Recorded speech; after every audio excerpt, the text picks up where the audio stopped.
Assalamualaikum warahmatullahi wabarakatuh. Kembali lagi di channel YouTube Ricky Apreldi. Terima kasih sudah berkunjung di channel ini.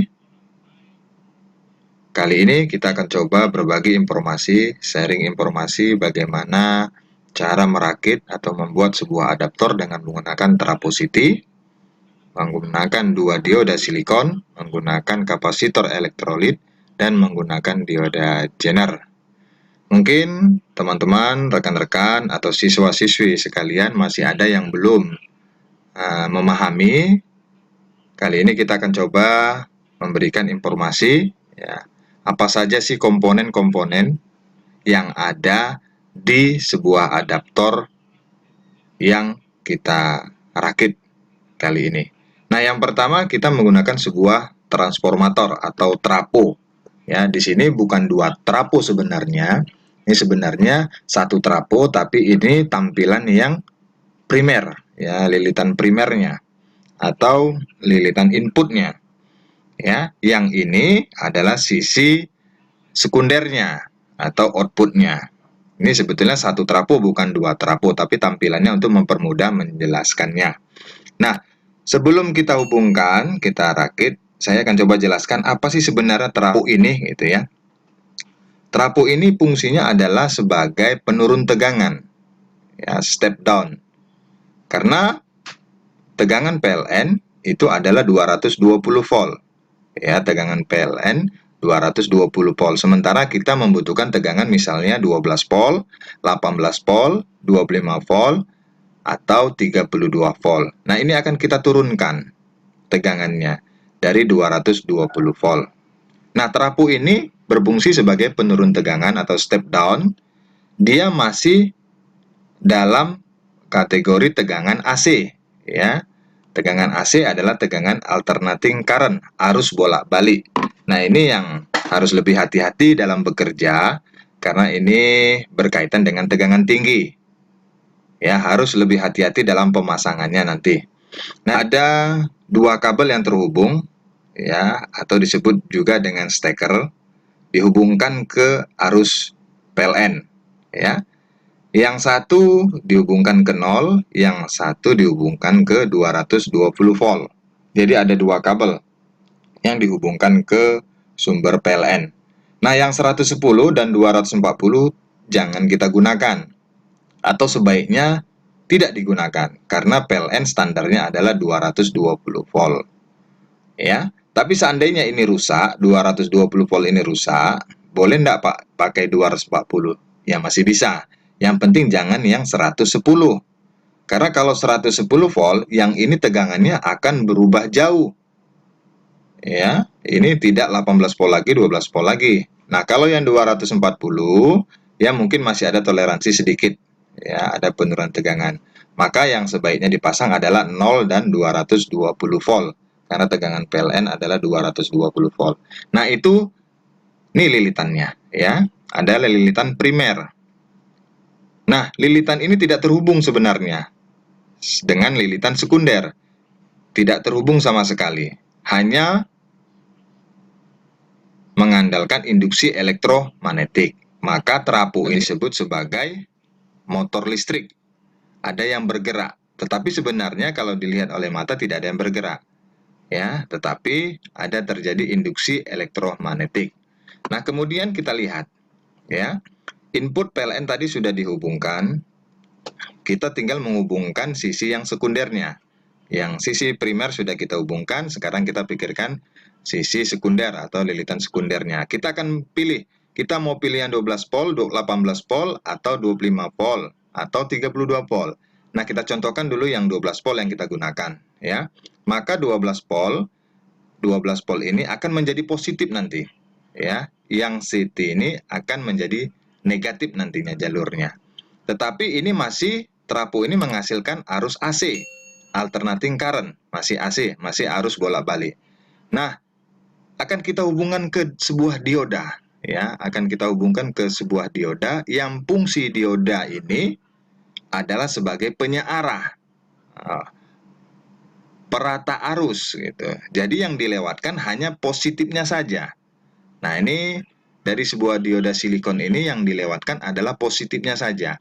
Karena dari terapu ini menghasilkan kadang positif, kadang negatif, maka menghasilkan gelombang sinus.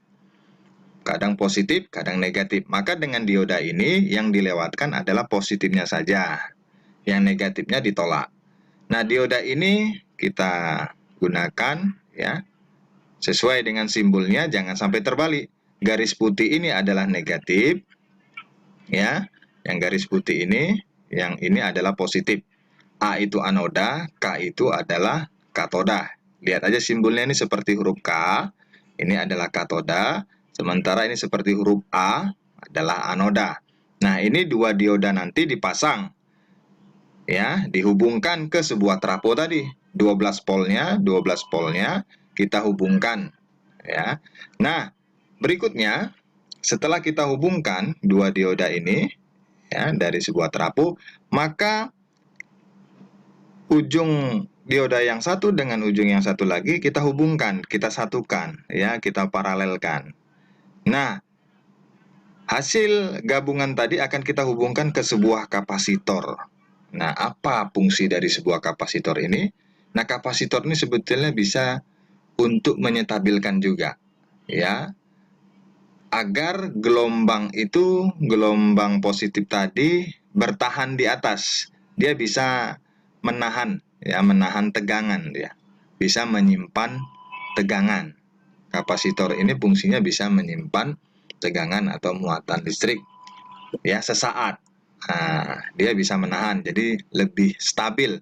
Kalau hanya dioda saja, sebenarnya sudah jadi DC, ya, sudah searah, tetapi belum stabil arusnya. Jadi kita butuh bantuan sebuah kapasitor agar lebih bagus. Nah, nilainya 2200 mikrofarad 35 volt. Nah, ini yang harus kita amati, 35 volt ini. Jika tegangan, ya, tegangan yang kita ambil atau kita pilih adalah 12 volt, sebaiknya yang digunakan di atas dari 12 volt. 16 volt boleh, 25 volt boleh, di sini 35 volt dicontohkan. Asal jangan, ya, kurang dari 12 volt. Misalnya di situ 10 volt. Nah, tidak boleh lebih rendah dari tegangan input, karena nanti kapasitor bisa terjadi ledakan, dia tidak sanggup menerima tegangan lebih. Nah, ini yang menjadi catatan, kapasitor harus lebih tinggi nilainya, kapasitasnya dari tegangan inputnya. Nah, kemudian kita hubungkan, di sini ada 3 simbol, ya, yang biasanya, yang lazim dalam rangkaian PCB. Ya, di sini ada positif, ada negatif. Lihat, di sini yang panjang negatif, yang pendeknya positif. Ini yang melengkung negatif, yang lurusnya positif. Nah, di sini yang lebih kotak ini, yang berbentuk kotak, itu positif, yang garis ini negatif. Nah, kita sesuaikan. Ya, kita sesuaikan. Ini berbeda lagi bentuknya. Ini melengkung agaan. Nah, di sini inilah yang positif, ya. Ini positif, yang panjang ini adalah negatif. Maka kita amati, kapasitor ini tidak boleh terbalik pemasangannya. Sama dengan dioda. Dioda juga tidak boleh terbalik. Yang ini tidak boleh terbalik, ya. Ini positif, ini negatif. Maka kita lihat, dari trafo tadi dihubungkan ke dioda, kemudian dari trafo tadi juga dihubungkan dioda, yang satu lagi diketemukan, inilah yang menjadi positif nanti. Ini dihubungkan ke positif kapasitor ini. Yang negatif kita hubungkan ke CT. Di sini center tabnya. Ini kita hubungkan. Jadi tarik kabel, pasang di solder, kabel dihubungkan langsung ke negatif kapasitor. Ya, karena dia sudah menjadi negatif di center tab tadi. Nah, kemudian kita tambah, ya. Kita tambah sebuah dioda Zener. Ini sebuah Zener ini, dioda Zener ini adalah alat untuk sebenarnya menyetabilkan, ya, lebih bagus lagi. Kalau kapasitor ini menyetabilkan juga, tapi belum sempurna, disempurnakan menggunakan dioda Zener, ya. Jadi dioda Zener ini fungsinya lebih menyetabilkan. Dioda Zener ini juga ada ukurannya, ya.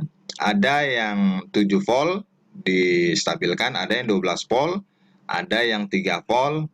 Ya, jadi ada macam-macam di pasaran dijual. Ya. Nah, kita lihat kalau dia ingin 12 volt kita stabilkan, berarti yang kita beli adalah dioda yang 12 volt, dioda jenernya. Nah, dioda silikon tadi gitu juga, ya, ada ukurannya, dia ada 3 ampere, ada 2 ampere, ada 1 ampere. Tergantung beban yang kita gunakan nantinya. Jadi kita sesuaikan saja, kalau menggunakan terapot 3 ampere, boleh kita gunakan yang 2 ampere atau yang 3 ampere, yang mendekati. Kalau 1 ampere gimana? Ya bisa juga, tergantung beban yang kita gunakan nanti. Kalau bebannya besar, sebaiknya 3 ampere ya gunakanlah dioda yang 3 ampere ya, 2 ampere. Kalau lebih bisa juga. Cuman lebih bagusnya dia jangan terlalu jauh dari angka 3 ampere ini. Ya, 3 ampere ya 2 ampere, 1 ampere tergantung bebannya nanti ya. Nah, jadi kegunaan dari sebuah adaptor ini adalah sebenarnya fungsinya mengubah tegangan AC, alternating current, di sini daerahnya AC PLN, bolak-balik tegangan tinggi, diturunkan, ya, diturunkan menjadi tegangan 12, 18, ada yang 15 juga, ya, 25, 32. Nah, ini sekunder, ini masih AC. Kemudian di DC kan, disearahkan. Jadi arus searah, ya, menjadi arus searah. Yang ini arus bolak-balik. Diubah menggunakan dioda menjadi arus searah. Maka sama dengan baterai DC. Ya, jadi pengganti baterai bisa menggunakan adaptor. Sama dengan pengecas handphone, kita menggunakan adaptor pengecas, berarti ada yang disearahkan. Jadi diturunkan dulu tegangannya, kemudian disearahkan. Nah, ini penyetabil juga, ditambah lagi sempurna lagi distabilkan. Nah, baik, mungkin itu saja penjelasan dari saya. Jika bermanfaat, boleh di-share, boleh di-like, dan di-subscribe video penjelasan yang tadi, yang ini. Kemudian, lihat video-video selanjutnya dari saya. Terima kasih. Salam sukses luar biasa. Assalamualaikum warahmatullahi wabarakatuh.